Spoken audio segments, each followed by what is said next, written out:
Terima kasih. Ini sebagai catatan saja ya untuk kita semua, termasuk terutama untuk Pak Menteri dan Bu Menteri. Jadi yang kami tanyakan tadi itu semuanya bersangkut dengan dalil yang ada dalam permohonan. Jadi nanti itu akan membantu kami mahkamah untuk mengambil posisi mahkamah di mana. Nanti susunan struktur jawabannya kira-kira begini. Ini dalil pemohon, itu kemudian dijawab oleh termohon. Kita akan jelaskan apa jawaban termohon. Kemudian apa yang dijelaskan oleh pihak terkait, kita akan ambil. Apa yang dijelaskan oleh Bawaslu.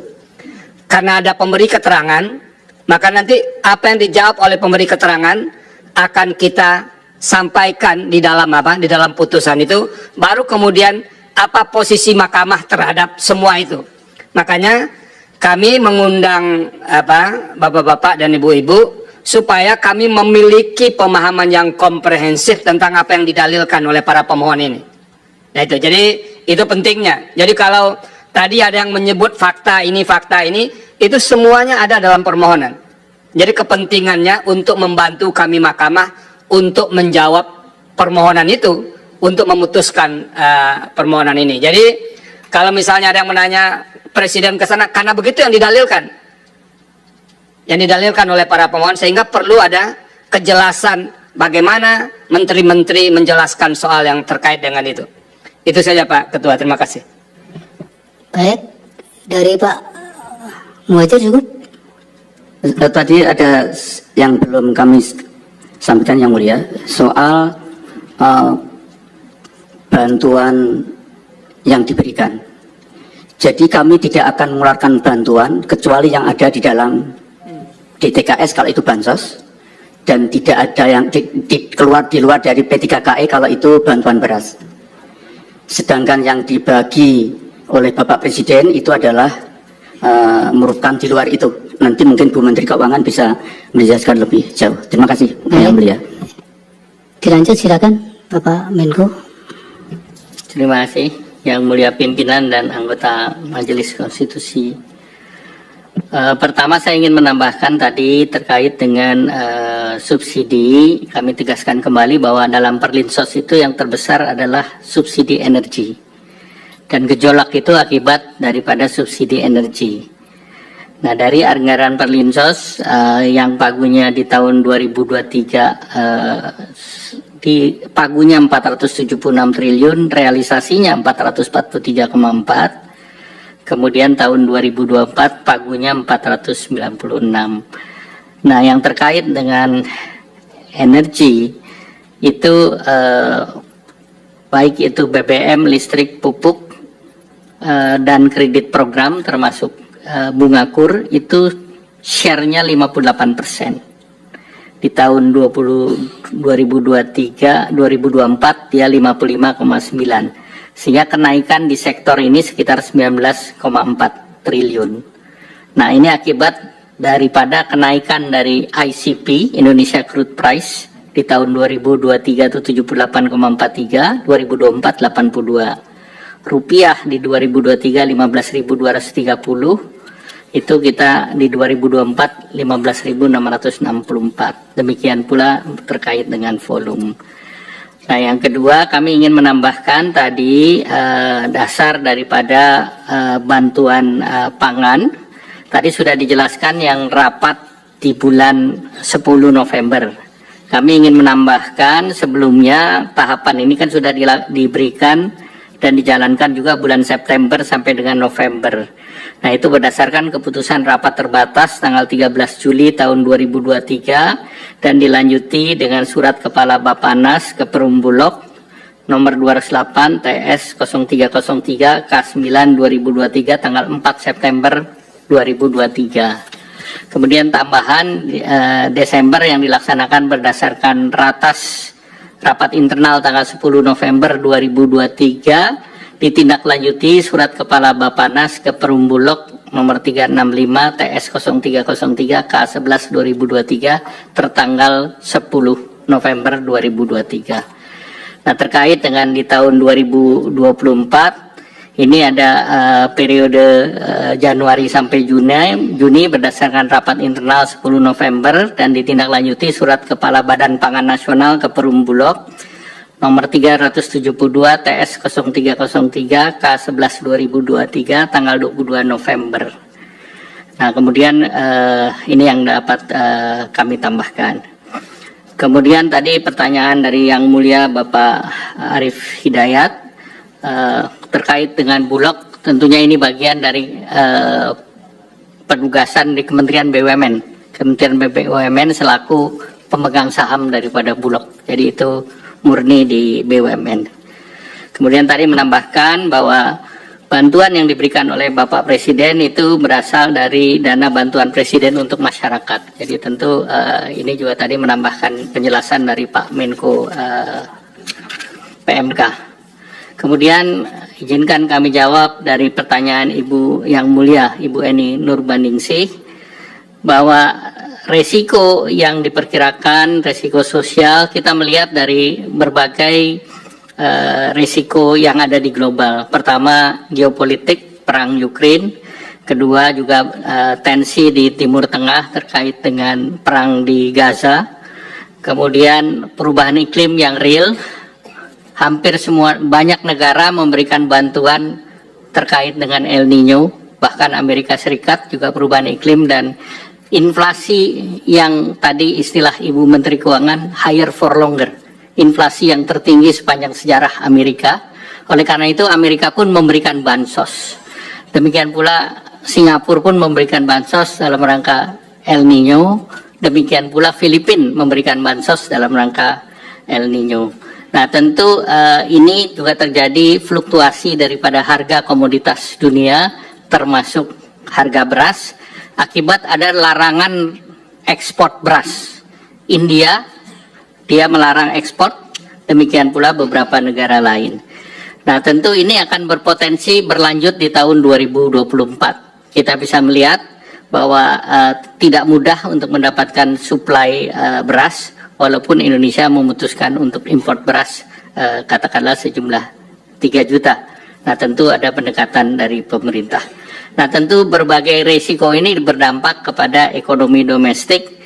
Dan peningkatan harga komoditas itu akan sangat mengganggu daya beli masyarakat miskin dan rentan dan pada akhirnya tentu akan mengganggu pertumbuhan ekonomi.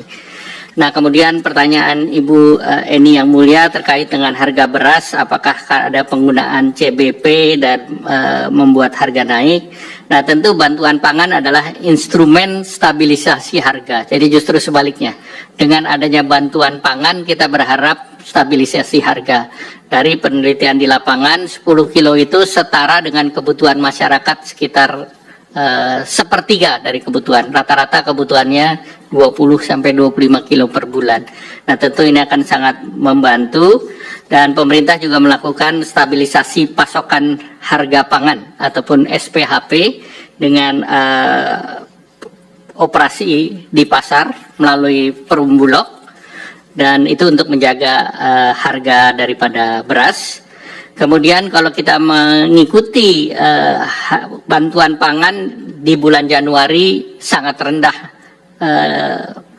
realisasinya, yaitu 179.000 dari target 440.000, sedangkan demand-nya itu adalah 2,4 juta. Jadi artinya ini tidak dalam tanda petik tidak mempengaruhi terhadap harga di pasar. Kemudian beras internasional juga naik dan juga tentunya pemerintah terus mendorong agar SPHP lebih berefektif di pasar. Kemudian izin dari Pak Yang Mulia Pak Guntur Hamzah mengenakan rapel. Rapel ini dilakukan antara lain pada saat BBM di bulan September, itu karena BBM naiknya 1 kali, Pak. Jadi kalau kita tidak dirapel di depan, itu nanti masyarakatnya berat. Jadi kita kasih mereka di awal, walaupun realisasinya kita lakukan dalam 2 tahapan, yaitu Oktober cair bulan September dan November-Desember cair bulan November. Demikian pula untuk program lain yang ada di Ibu Menteri Sosial, PKH kan 3 bulan sekali, jadi salurannya 4 kali setahun. Kemudian kartu sembako juga 2 bulan, jadi 1 tahunnya 6 kali. Jadi rapel itu pertimbangan itu. Selain itu ada pertimbangan juga biaya, efisiensi biaya. Kalau 1 kali efisiensi biayanya kan sama kalau dia jumlah tertentu. Biaya distribusi di perbankan ataupun di pos. Kemudian izinkan saya menjawab Pak Ridwan yang mulia Pak Yusmik, Pak Daniel Yusmik. KPCPEN itu berdasarkan Perpres nomor 48 tahun 2023 itu sudah berakhir tanggal 4 Agustus 2023 Pak. Jadi ini berakhir jauh sebelum pemilu Pak. Kemudian izin Pak yang mulia Pak Saldi Isra, ini terkait dengan resiko pangan yang 11,3 triliun. Ini kan belum dicairkan Pak, jadi ini masih dalam pos.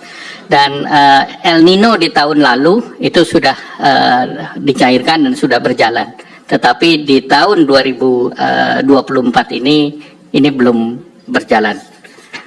Kemudian izinkan terakhir Pak Ketua, kalau boleh menjawab hal yang tidak diagendakan Pak. Karena tadi diangkat oleh yang mulia Pak Arief Hidayat. Dan itu sudah menjadi berita di media Pak. Saya baca begitu sesudah sholat Jumat banyak berita. Silakan. Jadi izinkan kalau diperbolehkan. Pertama saya hadir ini undangan untuk perhitungan perselisihan hasil pemilu presiden. Yang kedua saya hadir sebagai Menko Perekonomian. Jadi pertanyaan terkait Golkar mohon izin saya tidak jawab. Tetapi ada satu yang bisa saya pastikan, bahwa bansos itu bungkusannya nggak ada yang berwarna kuning. Terima kasih. Wassalamualaikum warahmatullahi wabarakatuh. Yang warna lain ada Pak? Saya nggak tahu. Silakan. Baik, terima kasih Yang Mulia Pak Ketua. Terima kasih Pak Erlangga untuk jawabannya. Sedikit saja saya ingin konfirmasi tadi yang disampaikan oleh Pak Menko PMK, bahwa kunjungan Pak Presiden itu untuk memastikan bahwa programnya itu landed ya. Dan pada saat itu ada mungkin pembagian tadi kartu pintar dan sebagainya. Nah, barusan Pak Erlangga menyampaikan bahwa Presiden itu ada dana bantuan Presiden bagi masyarakat.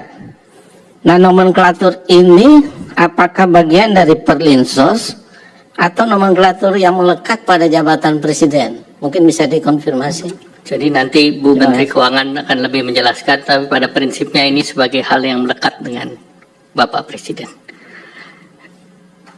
Demikian, terima kasih.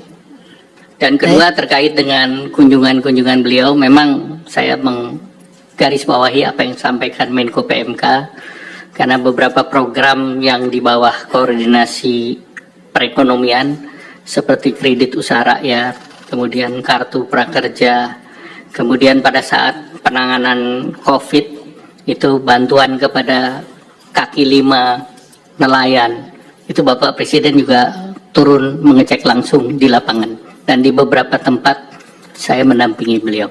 Demikian, terima kasih.